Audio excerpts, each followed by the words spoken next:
We're back to pick the Polo up.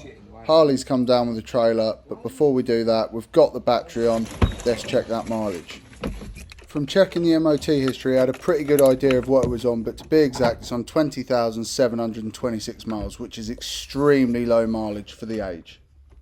Now we've just got to get it in neutral and it should be good to go on the trailer. Luckily, none of the brakes were seized, so it winched out fine and was straight on the trailer. Mark's adamant he saw a mouse sat on the gearbox, so it looks like he's coming home too. Within 10 minutes, the car was home, off the trailer and on the drive, ready to start work. My dad's come over to do the car with me. He's going to start on the cam belt while I start on some of the other smaller jobs. First job, I checked the fuel sender over and it looks pretty good. None of the connections were corroded, but we do need to get this old fuel and the little bit of water that's at the bottom out of the tank. Thankfully, there wasn't a lot of fuel left in there because pumping it out like this was painfully slow, but I did manage to not make a mess.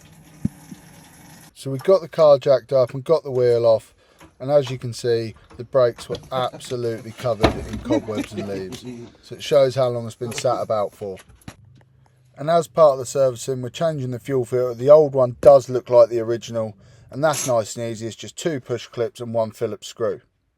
The driver's side rear was the only tyre that actually had a puncture, so we've just whipped the space saver off and we're going to stick this one back on with a brand new tyre.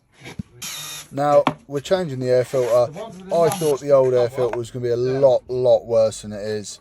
Didn't actually look too bad, but we've got a new one here, so we're going to change it anyway. Dad's now loosening off the tensioner, ready for the cam belt to come off.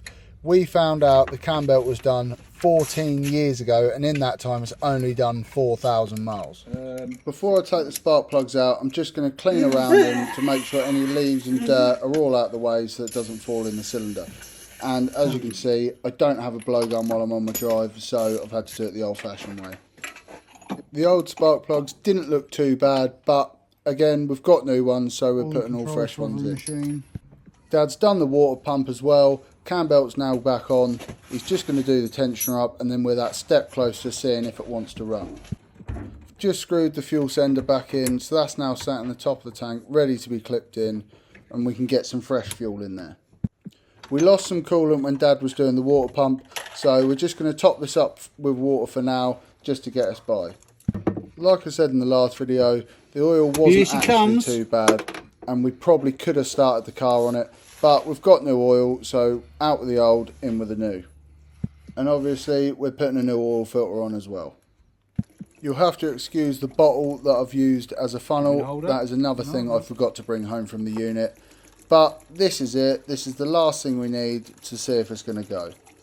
And just before we start it, we've unplugged the distributor so we can turn it over and make sure oil gets around the tappets. Now, the moment of truth. Turning the key for the first time, will it start? Oh, it's not the brake. Auto.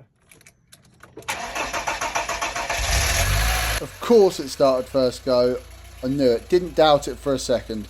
But I am a little bit chuffed because it's one step closer to being on the road. So please like and share this post. Follow the page for part 3 where we're going to get the roof going.